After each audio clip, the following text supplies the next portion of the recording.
Hello friends, स्वागत है आप लोगों का मेरे इस नए वीडियो में। तो आज हम लोग बात करेंगे प्रेगनेंसी के दौरान होने वाले कमर दर्द के बारे में, बैक एक के बारे में और हिप जॉइंट पेन के बारे में। तो प्रेगनेंसी में ये कमर दर्द होता क्यों है और क्या ऐसी चीज़ है जिसको अगर हम करें तो काफ़ी हद तक इस दर्द से हम आराम पा सकते हैं, निजात पा सकते हैं। तो सबसे पहले तो हम जानते हैं कि ये प्रेगनेंसी में जो दर्द है ये होता क्यों है। तो अलग अलग टाइम पे अलग अलग कारण है आपके प्रेगनेंसी में कमर दर्द होने के। अगर हम लोग शुरू के 2-3 महीनों की बात करें तो शुरू के 2-3 महीने में क्या होता है कि आपका जो यूट्रस है वो पेल्विक कैविटी के अंदर ही ग्रो कर रहा होता है। तो जैसे जैसे यूट्रस ग्रो करता है, बेबी का साइज बढ़ता है, आपके पेल्विक नर्व्स पे पेन होता है, पेल्विक नर्व्स पे प्रेशर पड़ता है और ये पेल्विक नर्व क्या करते हैं, आपको पेन कॉज करते हैं। उसके बाद अगर हम सेकेंड और थर्ड ट्राइमेस्टर की बात करें तो यूट्रस जो है वो पेल्विक कैविटी से बाहर ग्रो करने लगता है, आपका वेट बढ़ने लगता है, आपके बेबी का वेट बढ़ने लगता है। तो इसकी वजह से क्या होता है, हमारे बैक पे जो हमारा स्पाइन है वहाँ पे प्रेशर पड़ता है। अब अगर थोड़ा सा हम स्पाइन के बारे में जानें तो हमारा जो स्पाइन होता है वो 33 छोटी छोटी हड्डियों से मिल के बना होता है और इन हड्डियों के बीच में थोड़ा थोड़ा गैप होता है जहाँ से वो जॉइंट होते हैं और इन गैप से हमारे स्पाइनल कार्ड से नर्व रूट्स निकलती हैं जो पूरे बॉडी को सप्लाई होती हैं। तो जब आपका वज़न बढ़ता है, आपके बेबी का वेट बढ़ता है, यूट्रस का साइज बढ़ता है, तो इन नर्व रूट्स पे, खासकर लंबर रीजन वाले रूट्स पे, आपको नर्व रूट्स पे प्रेशर पड़ता है और आपको पेन होता है। अब इन नर्व रूट्स पे जो दबाव पड़ता है इसकी वजह से जो आपको पेन होता है ये माइल्ड टू सीवियर हो सकता है आपके बेबी के पोजीशन के हिसाब से, आपके खुद के वेट गेन के हिसाब से। उसके अलावा क्या है कि जब लास्ट के अगर हम लोग ट्राइमेस्टर की बात करें, लास्ट के फ्यू वीक्स की अगर हम लोग प्रेगनेंसी की बात करें तो बॉडी क्या करता है, अपने आप को नॉर्मल डिलीवरी के लिए प्रिपेयर करता है। तो नॉर्मल डिलीवरी के लिए प्रिपेयर करने के लिए क्या ज़रूरी है, हमारे पेल्विस का जो हमारा पेल्विक वेन है उसका प्रिपेयर होना ज़रूरी है। तो हमारे जो प्लेसेंटा है उससे एक रिलैक्सिन नाम का हार्मोन सीक्रेट होता है। ये रिलैक्सिन क्या कॉज करता है, अपने नाम के हिसाब से ये जो पेल्विक बोन के लिगामेंट्स होते हैं, बोन और लिगामेंट को एकदम रिलैक्स कर देता है, लूज कर देता है।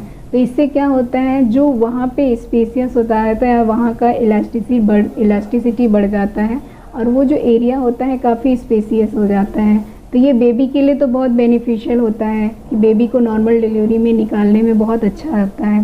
लेकिन आपको इसका क्या नुकसान होता है, आपके जो बोन्स हैं उनकी मोबिलिटी बढ़ जाती है। तो इसकी वजह से क्या होता है कि आपको चलने फिरने में बहुत ज़्यादा दिक्कत होती है, आपके नॉर्मल जो रूटीन लाइफ है इसमें भी काफ़ी ज़्यादा डिस्टर्बेंस होती है। आप ठीक से सो नहीं पाते हैं, ठीक से चल फिर नहीं पाते हैं, अपनी जो डेली एक्टिविटीज़ है वो भी ठीक से नहीं कर पाते हैं। इवन कि जब आप सो रहे हो और आपको एक करवट से दूसरा करवट बदलना होता है तो भी आपको बहुत पेन होता है। कुछ पेशेंट तो आके यहाँ तक बोलती हैं कि डॉक्टर साहब बस मुझे इससे मुक्ति दिला दीजिए, अब जल्दी से मेरी डिलीवरी करा दीजिए, मुझसे ये बिल्कुल बर्दाश्त नहीं हो रहा है। क्योंकि चलते समय आपके हिप बोन में, आगे प्यूबिस में और बैक में इतना पेन होता है कि वो अनबियरेबल होता है कुछ मरीजों के लिए। तो ये सारी चीज़ें होती हैं जो प्रेगनेंसी के दौरान आपको बैक एक, हिप बोन पेन कॉज करती हैं। अब क्या चीज़ है जिससे आप इसको कम कर सकते हैं, कुछ चीज़ें हैं जिसको अगर आप करें तो इससे काफ़ी हद तक निजात पा सकते हैं, रिलीफ पा सकते हैं। तो सबसे पहला चीज़ तो कैल्शियम और विटामिन D3 का जो मेटाबॉलिज्म है प्रेगनेंसी में बहुत चेंज हो जाता है। तो इसको मेंटेन करने के लिए आपके डॉक्टर ने ऑलरेडी आपको कैल्शियम और D3 सप्लाई दिया हुआ है। आपको करना कुछ नहीं है, बस रेगुलरली इन टैबलेट्स को लेना है।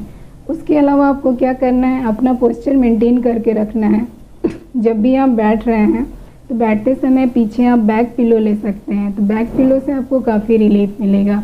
बहुत देर तक आपको खड़े नहीं रहना है, बहुत देर तक आपको बैठ के कोई भी काम नहीं करना है। अब जब भी कोई काम कर रहे हैं, करने के लिए मना नहीं है, पर थोड़ी थोड़ी देर पे करिए और उसके बाद थोड़ा रिलैक्स कर लीजिए। इसके अलावा आप जो भी फुटवेयर यूज कर रहे हैं तो फुटवेयर जो भी आपको यूज करना है हाई हील्स का नहीं होना चाहिए, वो नॉर्मल स्लीपर होना चाहिए, एकदम फ्लैट होना चाहिए। क्योंकि अगर आप हाई हील्स पहनते हैं तो वो भी आपको बैक पेन कॉज करता है। उसके अलावा आप बैक मसाज ले सकते हैं, आप अपने डॉक्टर से एडवाइस लेके कोई भी एनाल्जेसिक जो क्रीम है उसको यूज कर सकते हैं। आप सिकाई कर सकते हैं हॉट वाटर से या फिर कोल्ड वाटर से। इसके अलावा आप क्या कर सकते हैं, कुछ योगा होता है, कुछ एक्सरसाइजेज होते हैं जिनसे आपको कमर दर्द में काफ़ी आराम मिलता है। ये हमारा नेक्स्ट वीडियो बनेगा इस टॉपिक पे भी कि कौन कौन से योगा और एक्सरसाइजेज हैं जो आप नॉर्मल प्रेगनेंसी के दौरान कर सकते हैं। पर आप जो भी एक्सरसाइजेज करिए, योगा करिए, हमेशा इस बात का ध्यान रखिए कि आपको एक्सपर्ट का एडवाइस लेके ही करना है। किसी के ऐसे ही कोई भी एक्सरसाइज नहीं करना है, क्योंकि आपकी प्रेगनेंसी कैसी है, किस टाइप की है, आपको कौन सा एक्सरसाइज करना है, कौन सा नहीं करना है, ये सब आपको डॉक्टर बताएंगे। तो आज हमने बात किया कि प्रेगनेंसी के दौरान जो बैकएक होता है वो क्यों होता है और क्या क्या हम करके इसको कुछ हद तक कम कर सकते हैं। तो अगर आपको ये वीडियो पसंद आया हो तो इसे लाइक ज़रूर करिएगा, क्योंकि आपके लाइक करने से हमें और ज़्यादा वीडियो बनाने का मोटिवेशन मिलता है। Thank you.